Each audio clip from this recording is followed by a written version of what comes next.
Hi, welcome to Wine Mastery's Valentine special!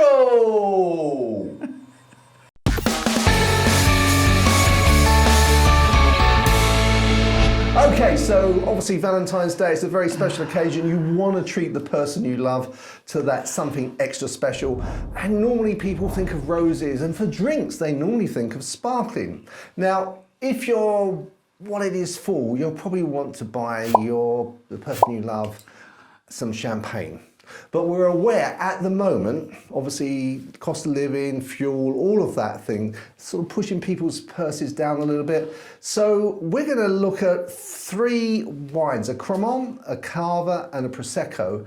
And I'm going to ask John to try and explain the differences between them and reasons you might want to buy one for another. Of course, you know, if you're one you love, you know, drinks a special drink, get them that, because that's the one to get them. But otherwise, you don't know.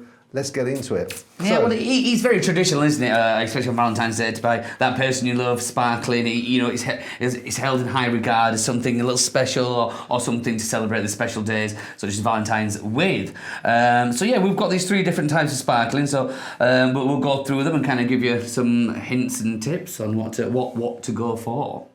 So should we kick off with the Cremant to begin with? Yeah, why not? So the Cremant, the Cremant for me, we have to go back, I think, to begin with and say champagne, what champagne is, and the region it is made in, and the flavour of champagne. Because obviously we don't have any here, but champagne tends to be, for me, really big flavours, very buttery, soft, but sharp at the same time. If you know what I mean, the acidity's in there, but it almost tastes like toast or dough or biscuity.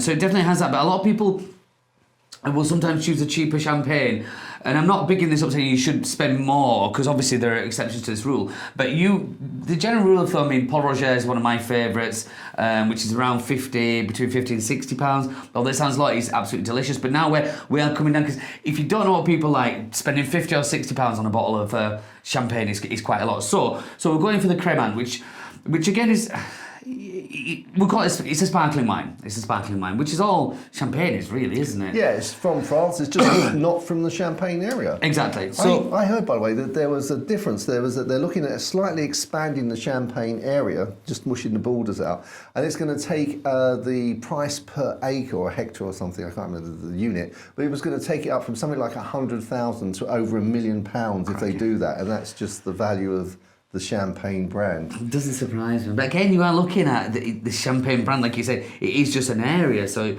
you could be looking like 10 foot away, the exact same grape, terroir and climate, and you're getting the exact same thing, but they can't put the champagne brand or label on there, and you're paying half the price. However, let's go and have a look at this, the Cremant, see what we're thinking here. Oh, I nearly went straight for a sip there.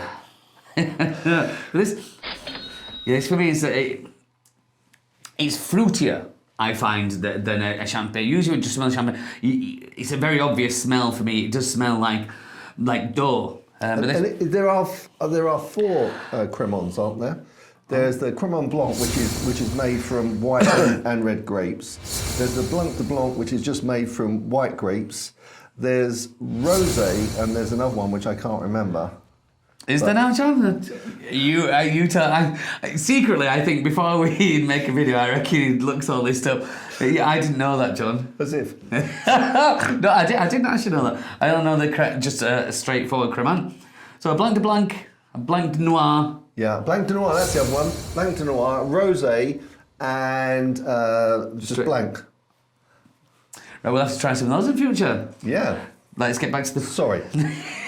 Fine. So, yeah, for me, it's much fruitier on the nose there. So let's have a little... This would be a good one to go for as a good all-rounder. Okay, you're not going to go wrong with it, but although it's quite a little bit... I don't think it's acidity, it's dryness in there. So, depending on what kind of stuff you like, that wouldn't... I don't know. What are you thinking on that? If your partner doesn't like a sort of dry, slightly acidic wine, into more sort of sweeter stuff, then probably not the one to go for. But it's very pleasant. It's obviously a lot cheaper, a lot cheaper. 30% or more, 50% cheaper than champagne. And the other advantage you have is if you're putting it on the table and your loved one doesn't know a lot about wine, the fact it's French, she will probably think it is champagne. But, you know. John, I just love your thinking. I wouldn't have even got into my mind. Love it. Con them into thinking. Love it, John, love it. So I'm going to move on. I'm going to have a little bit of the Cava now. Again, Cava, very well known. This is a... So how much was this one, John? Oh, I think this one was about, I think it was about £12, and I think I got it for £9. Oh yes, yes, I remember. So this smells a lot fresher. So again, not overly.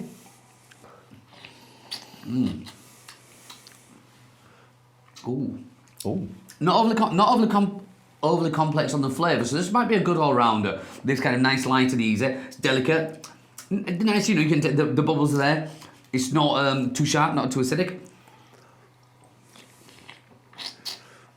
Now, I guess the other thing is that in this is, do you think this would go with chocolate? Because quite often you'll give, you know, the one you love a box of chocolates and a glass of sparkling. Yeah, well, the chocolate and champagne does go together very, very well, but I don't think that would. Okay. I don't think, for me, just knowing the flavour of and how the flavours work together, I don't think that would go very well with the chocolate. Okay. So if you're doing that, maybe this is one to ward away from. Yeah, maybe not go for. But on its own, it's a nice drink, and again, there's absolutely nothing wrong with that. That is a beautiful drink. I wouldn't be ashamed to pass it off on my other hand. No, and this is made, I believe, Cava's made in a traditional method in the bottle, so a little bit more expensive than Prosecco because of that. No, it's very nice indeed. Very light, sparkly. You know, and a lot of people wouldn't actually know the difference between this and champagne, to be fair. No. And not that that's anything to be ashamed of, it's just, you know, they haven't had the joy of drinking a lot of champagne, so how would they know? No, very, very true. But you're right, John. Isn't it? A lot of people wouldn't.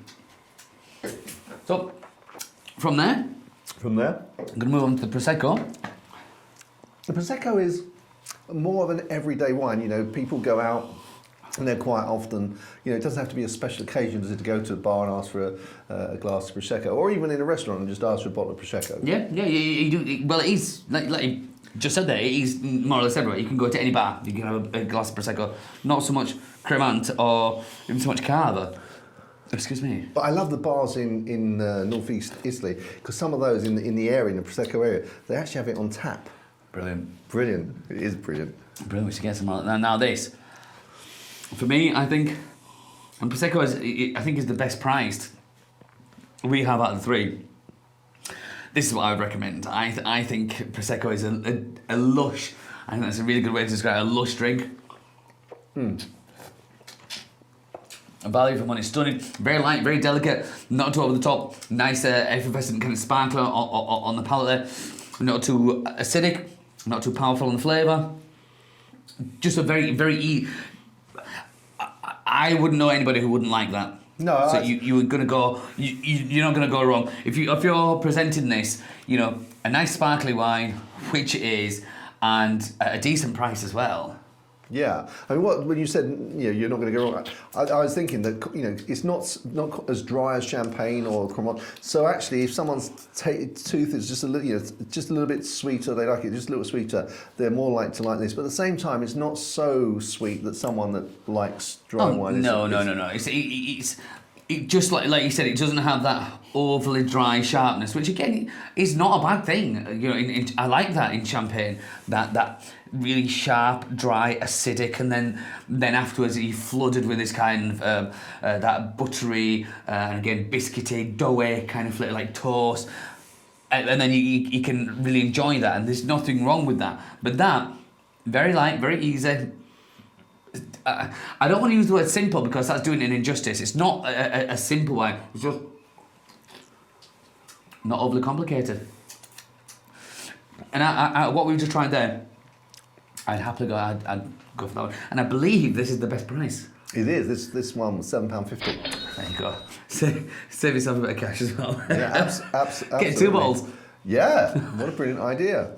What a brilliant idea. So yeah, I agree. So for Valentine's Day, I mean, I think that I would actually personally, unless you know the person's preference in terms you already know that they only will like champagne or Cremant or Cava, then if you're not sure, I would go for Prosecco because it's near enough in the middle of the road. Yep. That they're going to enjoy it, and after all, it's the thought that counts. It is, John. It is. And so for anyone that's thinking, John is looking for a Valentine. If anybody. And I'm very cheap date as well, $7.50. So $7.50, I'll be made up. Come on down.